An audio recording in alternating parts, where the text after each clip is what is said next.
Question बोल रहा है कि द्विघात सूत्र से द्विघात समीकरण 2x² प्लस x माइनस 528 बराबर 0 को आपको हल करना। तो चलिए इसको हम लोग हल करते हैं। तो सबसे पहले इसमें a का मान आपका कितना हो जाएगा, a का मान आपका इसमें 2 हो जाएगा और b का मान कितना हो जाएगा, 1 हो जाएगा और c का मान हो जाएगा आपका -528। ठीक है, और यहाँ से आपको d निकालना है और d बराबर होता है b² माइनस में 4ac।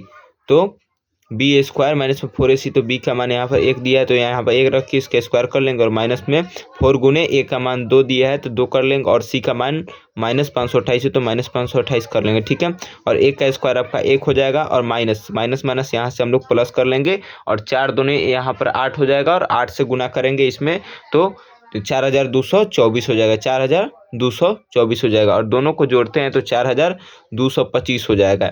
यानी d बराबर आपका आ जाएगा 4225 आ गया। और यहाँ से इसके बाद हम लोग x बराबर निकालेंगे। ठीक है, तो x बराबर यहाँ से हो जाएगा आपका -b और प्लस माइनस √d बटा में 2 है। ठीक है, यहाँ पर हो जाएगा और -b का मान -1 है और प्लस √d का मान हो जाएगा आपका 4225 और बटा में 2 गुने और a का मान 2 हो जाएगा। यहाँ से a का मान 2 हो जाएगा। उसके बाद माइनस में 1 और 4225 का जब हम लोग रूट निकालेंगे तो यहाँ पर हो जाएगा 65। ठीक है, 65 हो जाएगा, यहाँ पर प्लस माइनस में दोनों चलेगा। ठीक है, और बटा में यहाँ पर 4 हो जाएगा आपका।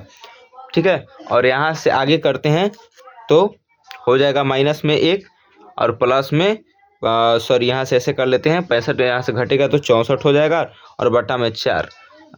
ठीक है, और यहाँ से इसको काटेंगे तो 16 हो जाएगा। ठीक है, यानी अल्फा का जो मान है आपका 16 हो जाएगा और बीटा का जब निकालेंगे बीटा का तो माइनस में 1 और माइनस में आपका 65 और बटा में 4 हो जाएगा, यानी माइनस में 66 बटा में 4। और जब इसको काटेंगे तो यहाँ पर 33 बटा में 2, यानी जो बीटा का मान है आपका, बीटा का मान माइनस में 33 बटा 2 आ जाएगा। और यही आपका इस समीकरण का जो द्विघात समीकरण का हल है। ठीक है, ऐसे लिख देंगे।